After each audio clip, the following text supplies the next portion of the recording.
Welcome to the Feral Podcast, Episode 1. I am so tickled pink to see you here today. This is for dangerous women and the men who love them. So let's get that definition out of the way. What is a dangerous woman? And why does it matter? It's everything.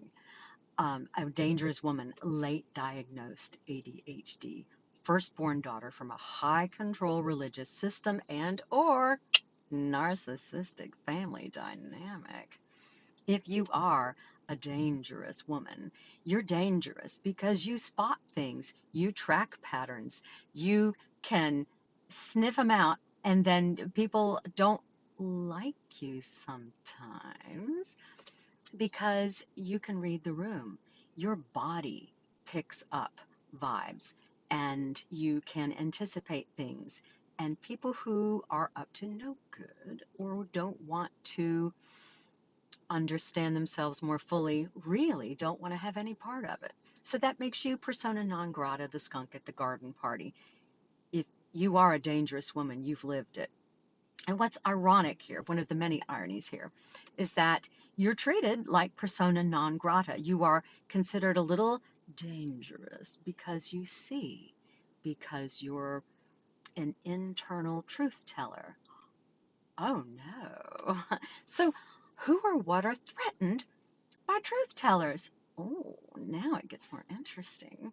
Systems that are predicated on lies, normally systems of extraction, which takes us today to Serena Joy. And my intention is with this podcast is to spot the patterns of control of extraction and to do little critical discourse analysis just so we can really break down the dynamic and see it for what it is, and then slip the leash of control. Work in a little neuroscience to not only see it and go, oh, there's another crappy pattern, but to transmute that triggered energy into the power to create the kind of world that we want. I want a safer, more beautiful world where there's room for everyone at the table. I hope that's you too. So let's take a look at this clip of Serena Joy, the patron saint of self-erasure in Gilead. I'll be right back. I'm curious. How does the quiet half of the room feel about Gilead?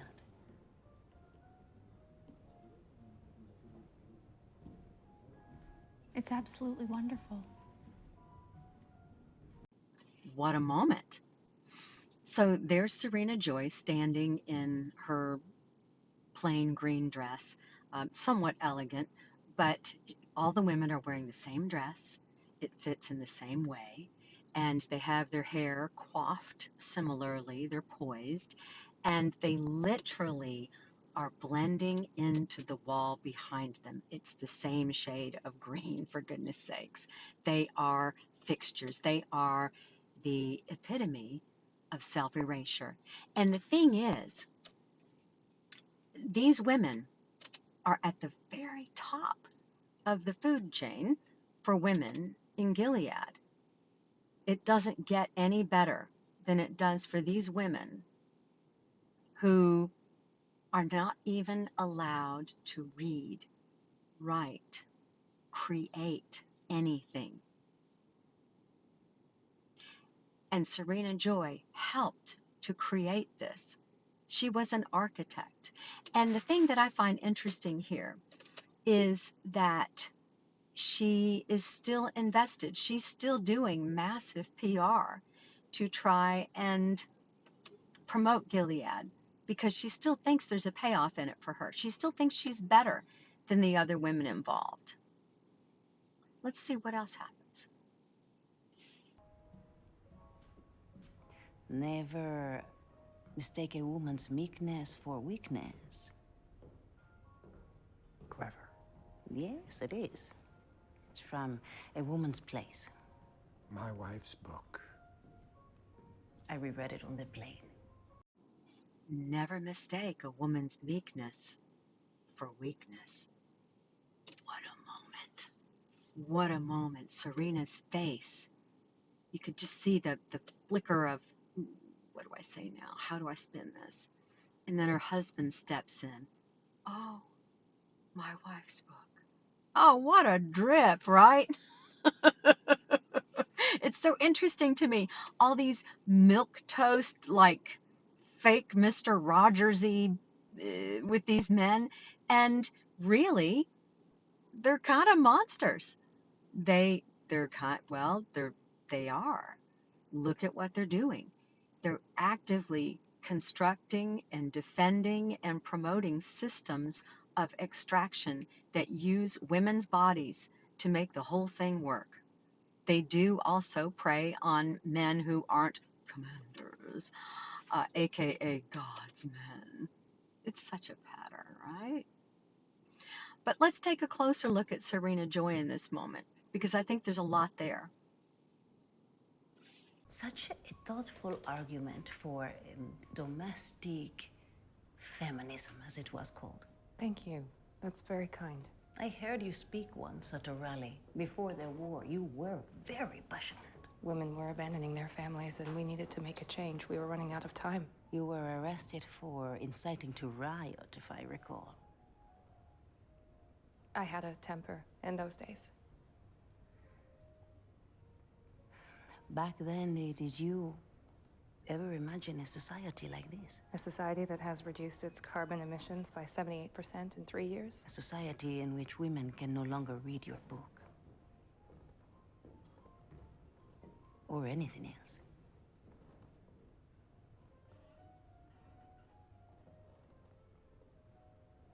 No. For Serena, what began as domestic feminism, reclaiming sacred womanhood, curdled into a malignant blueprint for manipulation, domination, and control. Let's not call it love. She gambled away her creative and personal will for proximity to power. And what did she get? Humiliation rituals. She has to perform over and over again. You've seen the bedtime ritual, haven't you? And so many more. Each time, she hands over a little more dignity, a little more life force, a little more of her light. Serena Joy didn't just accept the leash. She designed it, engraved it, and helped design uniforms for it. In this moment where Ambassador Castillo reads Serena Joy's own words back to her, and she asks her point blank, how do you feel about women not being able to read your book, or anything for that matter? Let's look at the subtext in that moment, because I think we can all relate to it at some point in time, and that's the purpose here. Serena's whole body is a study in suppression. Her answer isn't heartfelt. It's not coming from that spark inside. There's no vitality in it whatsoever. It is a reasoned, curated, calculated response. There's a flash of longing, of grief, a woman catching the scent of her own erasure. She doesn't break the rules, but she feels them breaking her. Now for some context. In flashbacks, we see Serena Joy, FKA Pam, getting down with Fred. And even in the midst of a steamy scene in a hallway, or I think it's a stairwell, like they're quoting scriptures out loud. And it's a really weird kind of praying that they're doing. What a performance of virtue. And, but they're still figuring this whole Gilead thing out. But she was hot. She, there was passion there. And now it's just the squeaking of the bed while they have Offred, the handmaid, in between them. It is quite the spectacle. And I just want to add this. Margaret Atwood, who wrote the books, researched all these sorts of things from history. She didn't make anything up. Now, she did put it together in her own unique way, but all of these things have happened in history. And here's what's really important here. What began as domestic feminism or sacred womanhood became a blueprint for extreme control and erasure. Why is that familiar somehow? I'll have to discuss that in the comments.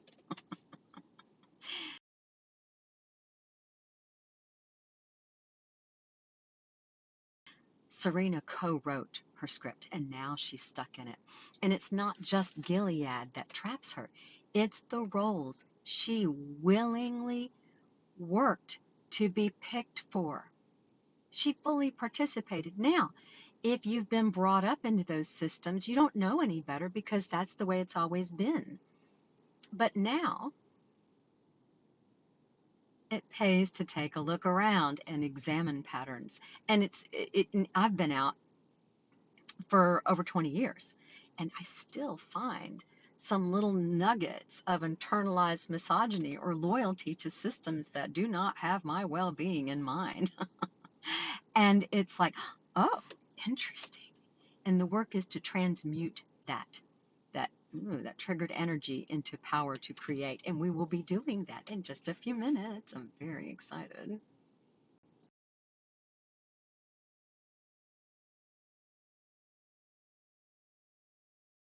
See, the thing about these roles is they don't just silence women, they silence our capacity to create, to be fully alive, to innovate. No wonder the women in Gilead became barren. It's symbolic.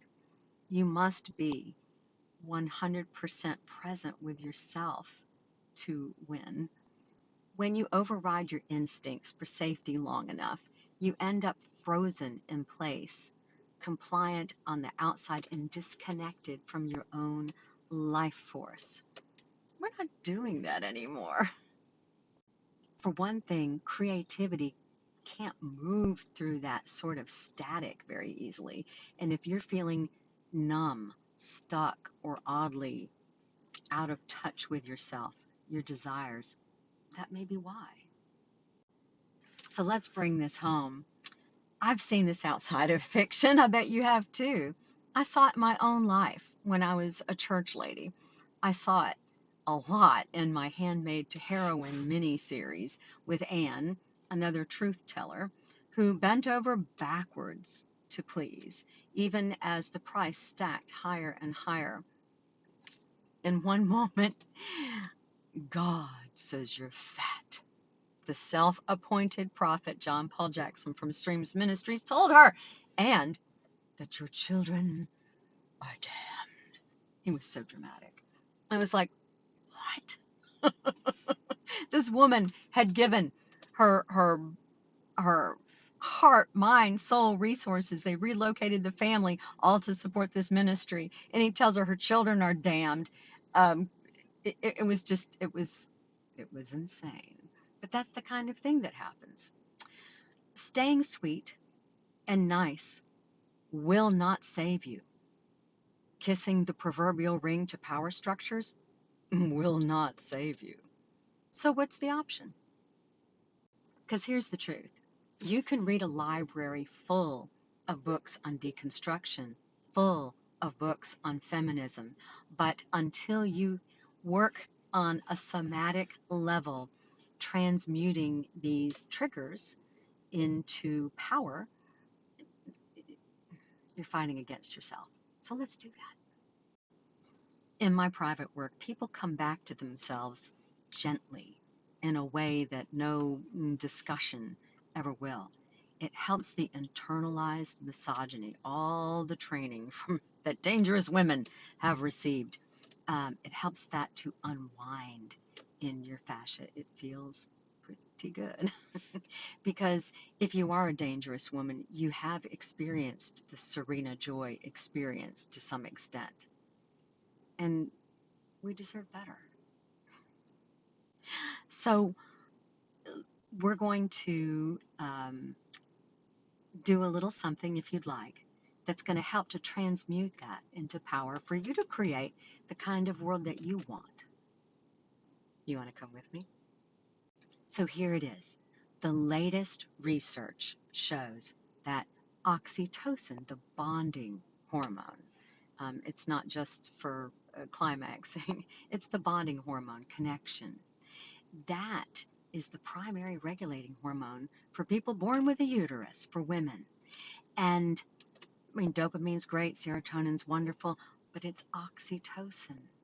That's what can bring us so much healing. It's not just emotional regulation in a moment, it is the mother lode. It is the essence of so much feminine power, softness and power. The ability to slip the leash of controlling systems and be self-possessed, authentically ourselves. So how do we apply that right now to this trigger? Because if you are triggered, how do we work with that within the confines of a YouTube podcast? In this moment, it would be very good to just put your feet on the ground and breathe more deeply, more fully. Allow your shoulders to lower and connect with yourself in safety, in love. You create safety for yourself. Other things you can do are candle gazing or havening. That's kind of like rubbing your hands together. Even putting on lotion with intention, just to connect with yourself.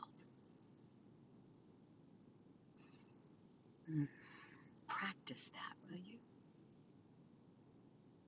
So, in a world that trains women to play it safe, kind of like Serena Joy did, the most dangerous thing you can do is to become fully, gloriously connected to your authentic, radiant, vital self, your creative self.